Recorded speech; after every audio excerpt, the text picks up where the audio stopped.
What's up, guys? We are back for another Star Wars review, but this time we are jumping into some new SH Figuarts stuff with a look at the most recent Darth Vader figure. So that would be our new Return of the Jedi Darth Vader. So that was the first Vader that they ever did, which was the first Star Wars Figuarts in general. And then they did A New Hope version, which I did not get. And now we're back to Return of the Jedi, and I had to take it for another spin to see what's going on. So we've got Vader here in our standard, but slightly larger than average Figuarts box. This is not a web exclusive, so you get a window box. So you've got in there in the window, Star Wars logo on the front. You've got a product shot on the side, and then the back of the package has got more product shots showing off the accessories, showing off the figure in general, and then a bunch of unreadable stuff in Japanese. So let's do it. Let's pull him out and take a look. And here he is out of the package, our SH Figuarts Return of the Jedi Darth Vader Part 2, the Redux. So we've got our third, right? The third SH Figuarts Vader at this point. I do not have the A New Hope version, so I can't compare the two, but we do have the original one, the very first Star Wars Figuarts Vader, very first Star Wars Figuarts period, and I will show you the difference because there's a lot of improvement going on between those two releases. So let's jump right in and see what this guy can do. He moves around pretty interestingly. I guess it depends on what you're actually looking to get out of this figure. So the head can look up. Mine has a bit of an issue with actually staying on though. So once I start to move it up too far, like it really just pops right off. But he does look down really good. And I will caution you that the more you mess around with this helmet, the more fingerprinty it's going to get, because it is as glossy as can be, which is a good thing, but it's also kind of a fingerprint magnet. You've got a little tilt, and then you've got full rotation. The arms go out at the shoulder, and then you can rotate and move in and out all over. So it's kind of like a hidden butterfly joint. So you can move it backwards, forwards, up and down, and then rotate it. You've also got the moving shoulder caps here. So these are hinged, but then they also have ball pegs that go into the cap. So you can kind of move them around a little bit to help hide that joint. And then the arm also does a bit of a drop down too. You've got bicep swivel.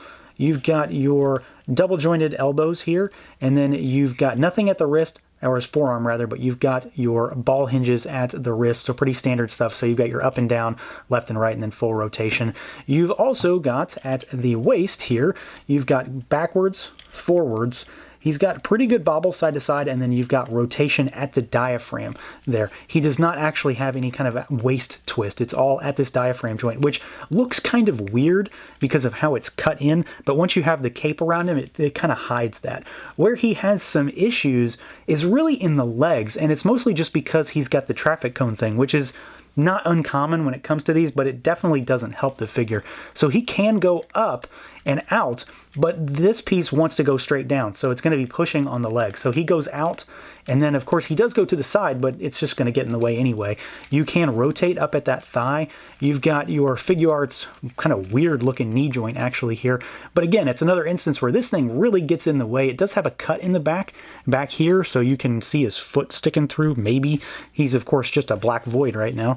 And then you've got a little bit of movement down here at the ankles. He has a ball peg that's going down, but you've got the little ankle pieces here that are going to kind of stop you. So they tilt side to side. He goes down pretty good, and then he goes up really nicely. Of course, you can rotate there, and then you've got your toe articulation. So he moves pretty well. It's Vader, so I'm not too upset about some restrictions because, you know, he is a man in basically a metal prison for all intents and purposes, and he doesn't really do a lot of dynamic stuff. But at the same time, he is, of course, hindered from an action figure articulation standpoint. He moves pretty well, but he certainly could be better, and a lot of that's just hindered because of the design with this lower traffic cone tunic skirt piece.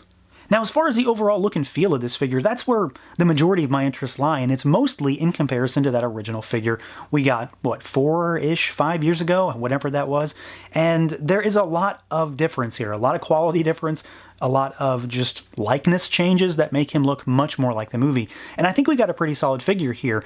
Of course, you've got a new head sculpt, we've got a soft goods cape this time around, so there's a couple big changes that really make him different, not to mention the fact that he's sized a little bit better this time around. So we will do a comparison to that original Figuarts here shortly, but of course I want to talk about this guy. So you've got a pretty nicely done body. I mean, we've got a pretty solid Darth Vader here, so of course I'm going to move the cape around a little bit. So you've got like the gunmetal chest plate here, you've you've got the control box, which is nicely painted, nicely decoed, the belt, which is nicely painted as well. You've got the massive, cod piece down there. He does come out of the box with a lightsaber hilt pegged onto his belt. This is removable, but it just pops in there. And then you've got varying degrees of black on this guy with different types of finishes. So you've got the more matte finish on the chest and on the legs, but then on the boots, and you see that just popped off, you've got the glossy finish down here on these big boots. You've got the glossy finish on the gloves, and then more of that in the armor, which looks really good. I like the varying degrees of black.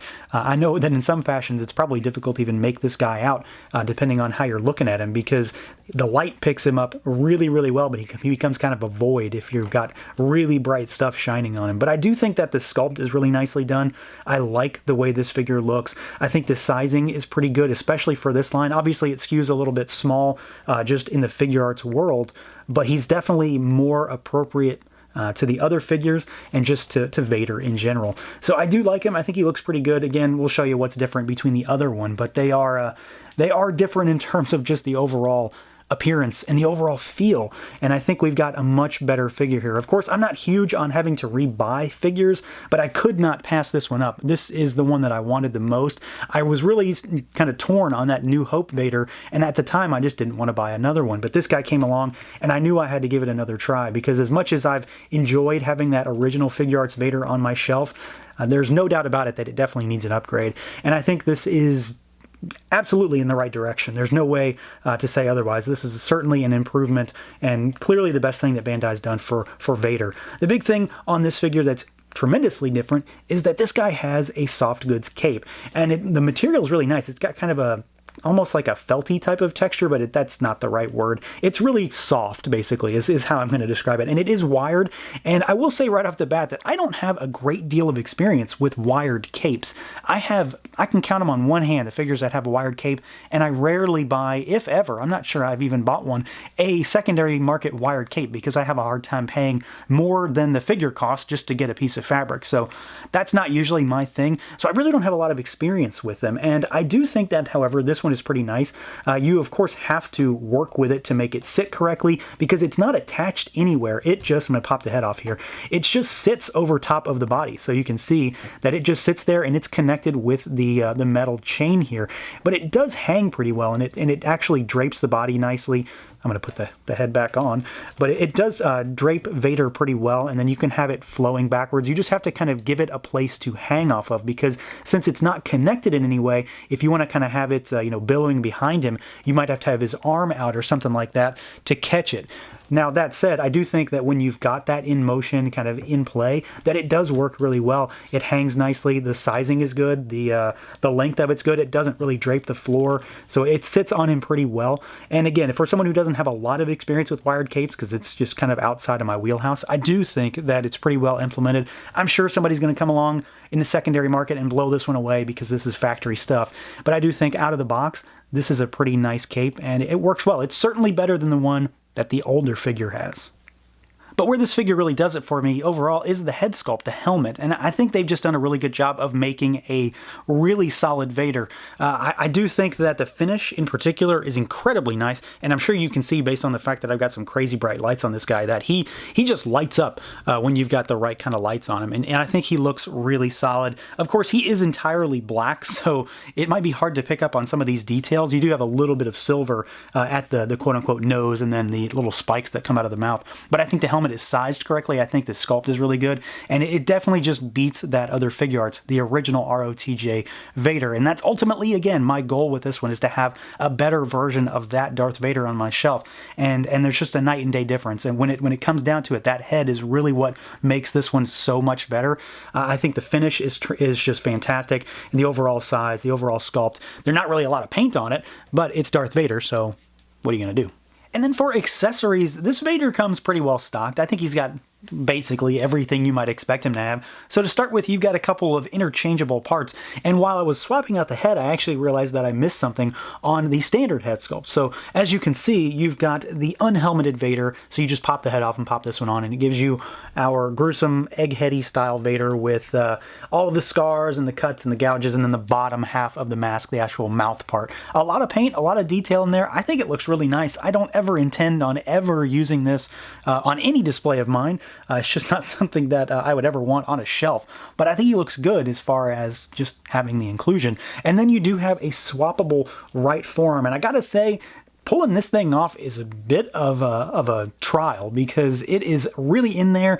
The actual peg is kind of like an L shape, and it's really odd, and it's just incredibly hard to pull. So you're gonna have to pull harder than you want to, but then you can take that normal hand off and you can put on the cut off right hand with the wires kind of popping out. And then, like I mentioned, there is an extra thing that I mentioned. So you've got your regular head, but you can pop the actual top off, and it has the backside of Vader's nasty dome out the back. So you've got that there, and it's got this massive peg, so it's not like it's going to pop off on its own. So you've got a little extra there as well. And then, of course, this guy does come with a mess of hands. So you've got a open palm gripping hand, you've got an open palm slightly less gripping hand, more like a handshake. You've got a pointing finger, which is very much like a force choke type of point, and then, or a trigger finger if you want to throw a gun in his hand. You've got a gripping hand, you've got an actual pointing finger, and then you've got a less gripping hand, which is more along the lines of something you might want to put if he's holding onto his belt.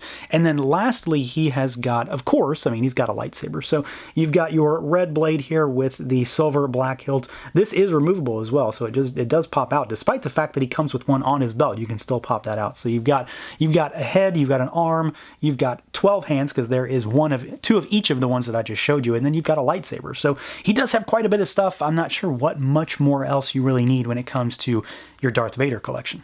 But here's the real moment of truth for this figure, without a doubt, is the comparison, again, to that original SH Figuarts Darth Vader. And it's really hard to think that this figure, for me, was considered so good for so long. And now that I have this figure, it's like, well, there's a night and day difference here. It's crazy to think how far Bandai has come when it comes to just Darth Vader. You can see that proportions are entirely different. He is about a head taller, he's beefier, the colors are a little better, and just that cape in general looks a lot better. I mean, this thing, it was great at the time, but there's no doubt about it that this is the superior action figure, superior likeness, superior look. Just everything about it is a night and day difference. It's just a cut above when compared to this original figure, especially because so much stuff is just brand new here. And I think Bandai did a great job on this figure to begin with, but when you put it up against this old figure, it's a tremendous increase in quality. So overall, this is a pretty solid figure. There's not much else for me to say about it. It certainly isn't perfect. It does have some limitations when it comes to articulation just because of the design, because of that kind of traffic cone thing he's got going on from the waist down.